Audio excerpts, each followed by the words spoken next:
नमस्कार दोस्तों, मैं हूं रोशन और आप देख रहे हैं जीके अफेयर्स यूट्यूब चैनल। दोस्तों, इस चैनल पे आपको प्रीवियस ईयर पेपर का डिस्कशन मिल जाता है, तो जरूर इस चैनल को सब्सक्राइब करके बेल आइकन को प्रेस रखिए। दोस्तों, आज हम जो पेपर डिस्कस करेंगे वो है डीएफसी साल में एग्जीक्यूटिव सिविल का पेपर हुआ था 10 नवंबर 2018 के सेकंड शिफ्ट में। इसको हम डिस्कस करेंगे। तो जनरल अवेयरनेस के जितने भी प्रश्न पूछे गए थे सभी को डिस्कस कर लेंगे। तो बस आपको लाइक कर देना है वीडियो को, और पीडीएफ चाहिए तो टेलीग्राम चैनल से जुड़ सकते हैं जिसका लिंक नीचे डिस्क्रिप्शन में है। और आपको पास भी कोई क्वेश्चन पेपर है तो gkfs25@gmail.com पे भेज सकते हैं, तो उसको हम डिस्कस कर लेंगे। तो देखिए, पेपर हम डिस्कस कर रहे हैं। तो देखिए, छठा पेपर हम डिस्कस कर रहे हैं। एक पेपर और बचा है 2018 का। उसके बाद 2021 का 14 पेपर है, इसको डिस्कस करेंगे। तो चैनल को जरूर सब्सक्राइब कर लीजिए। अब देखिए, पहला प्रश्न आपके सामने है कि भारत के संविधान के कौन सा अनुच्छेद में यहाँ की संसद के दोनों सदनों की संयुक्त बैठक यानी कि ज्वाइंट सीटिंग की बात करता है। तो यानी कि कुल मिलाकर सिंपल सा क्वेश्चन है कि भारतीय संविधान का कौन सा अनुच्छेद ज्वाइंट सीटिंग का प्रावधान रखता है। तो अनुच्छेद 108 इसका सही उत्तर होगा। अनुच्छेद 108 में ज्वाइंट सीटिंग की बात की गई है। अब अनुच्छेद 110 की हम बात करते हैं तो ये मनी बिल से संबंधित है। अनुच्छेद 112 तो एनुअल फाइनेंशियल स्टेटमेंट यानी कि वार्षिक वित्तीय विवरण, जिसको बजट सामान्य भाषा में कहते हैं, उसके बारे में जिक्र किया गया है। तो इसको जरूर ध्यान रख लीजिएगा। तो 3 आर्टिकल संबंधित है, इसको आपको ध्यान रख लेना है। तो ज्वाइंट सीटिंग 108, मनी बिल 110 और वार्षिक वित्तीय विवरण यानी कि बजट 112 अनुच्छेद। क्वेश्चन है कि the education minister of A state government is appointed bye an advice of. तो देखिए, कहा जाता है कि जो एजुकेशन मिनिस्टर होते हैं वो किसके द्वारा नियुक्त किए जाते हैं और किन के सिफारिश पे।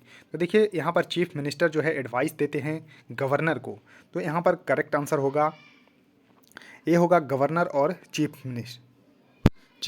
तो इस तरह से आपको करेक्ट आंसर ए होगा, गवर्नर और चीफ मिनिस्टर। यानी कि the education minister of state government is appointed by the governor on the advice of the chief minister.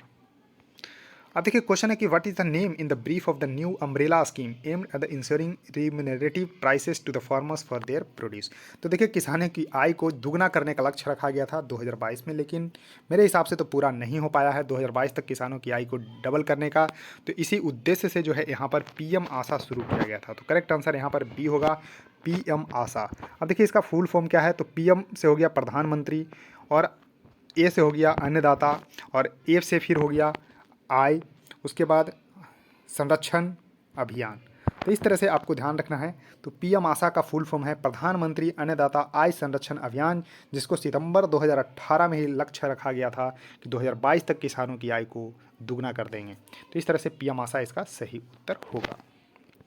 अब देखिए, क्वेश्चन है कि the government of India has propose to merge. तो देखिए, जो बैंकों का मर्जर हुआ था तो ये फेमस मर्जर था, क्योंकि देना बैंक, विजया बैंक और बैंक ऑफ बड़ौदा तीनों का मर्जर हुआ था एक बैंक में। तो करेक्ट आंसर यहाँ पर होगा बी, बैंक ऑफ बड़ौदा। और भी मर्जर हुए थे तो उसको भी देख लीजिएगा। तो यहाँ पर जो 3 बैंकों का हुआ था, देना, विजया और बैंक ऑफ बड़ौदा का मर्जर हो गया था। अब देखिए, क्वेश्चन है कि चेयरमैन एंड मैनेजिंग डायरेक्टर पूछा गया था small industries development bank of India, जिसको शॉर्ट में बोलते हैं सिडबी। तो सिडबी का देखिए 2018 में तो मोहम्मद मुस्तफ़ा थे, तो मोहम्मद मुस्तफ़ा इसका सही उत्तर होगा। लेकिन अगर हम अभी की बात करते हैं तो सिडबी के अभी चेयरमैन एंड मैनेजिंग डायरेक्टर हैं शिव सुब्रमण्यम रमन जो है यहाँ पर इसका जो है अभी हैं मैनेजिंग डायरेक्टर। अगर हम सिडबी की बात करते हैं तो सिडबी का स्थापना हुआ था 1990 में। तो 1990 में सिडबी का स्थापना हुआ था, तो इसको जरूर ध्यान रख लीजिएगा। उसका देखिए, नेक्स्ट क्वेश्चन आपके सामने है कि who has been appointed as the current chief justice of India and took over the office on the 2018 में। तो देखिए, उस समय रंजन गोगोई जी को बनाया गया था, लेकिन अभी हम बात करते हैं 50वें नंबर के चीफ जस्टिस बने हैं डी वाई चंद्रचूड़। तो डी वाई चंद्रचूड़ 50वें नंबर के चीफ जस्टिस हैं, इसको जरूर ध्यान रख लीजिएगा। उसके बाद हम बात कर लेते हैं नेक्स्ट क्वेश्चन की।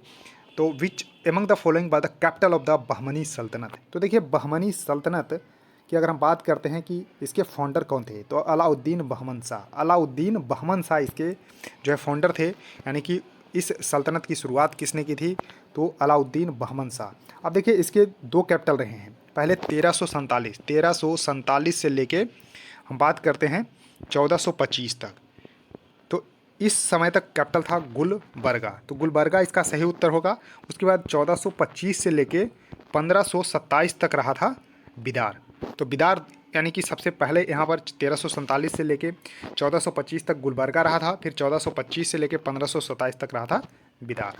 तो इस तरह से आपको ध्यान रख लेना है। उसके देखिए, नेक्स्ट क्वेश्चन आपके सामने है कि कौन सी नदी अरब सागर में बहती है। तो देखिए अरब सागर में जो बहने वाली नदी है वो है साबरमती, क्योंकि लूनी जो है वो रेगिस्तान में ही रह जाती है, तो साबरमती इसका सही उत्तर होगा। जबकि कृष्णा, गोदावरी, कावेरी ये सब बंगाल की खाड़ी में गिरने वाली नदी है, तो इसको जरूर ध्यान रख लीजिएगा दोस्तों। तो यहाँ पर आपको साबरमती सही उत्तर हो जाएगा। अब देखिए क्वेश्चन है कि the force of friction always against the यानी कि अपोजेज द अप्लाइड फोर्सेस, यानी कि जो जो घर्षण बल होता है वो जो बल लागू होता है उसके हमेशा जो है विरोध करता है, यानी कि विरोध करता है, तो करेक्ट आंसर यहाँ पर बी सही होगा। तो घर्षण बल हमेशा विरोध करता है और विपरीत दिशा में कार्य करता है। अब देखिए क्वेश्चन है कि while connecting an LED circuit, यानी कि एलईडी का फुल फॉर्म भी कई बार पूछा जाता है, तो लाइट एमिटिंग डायोड होता है, लाइट एमिटिंग डायोड होता है। इसको कनेक्ट करते हैं किसी सर्किट में, the longer lead is always connected to the terminal of the battery and the shorter lead is connected to the other terminal of the battery. तो जो लंबी इसकी जो होती है longer lead always connected positive, तो इसको पॉजिटिव करेक्ट आंसर होगा, तो बी, यानी कि धनात्मक के साथ कनेक्ट करते हैं terminal of the battery and the shorter lead is connected to the other terminal of the battery. उसका देखिए क्वेश्चन है कि in which state are the rock shelter of the Bhimbetka UNESCO site located.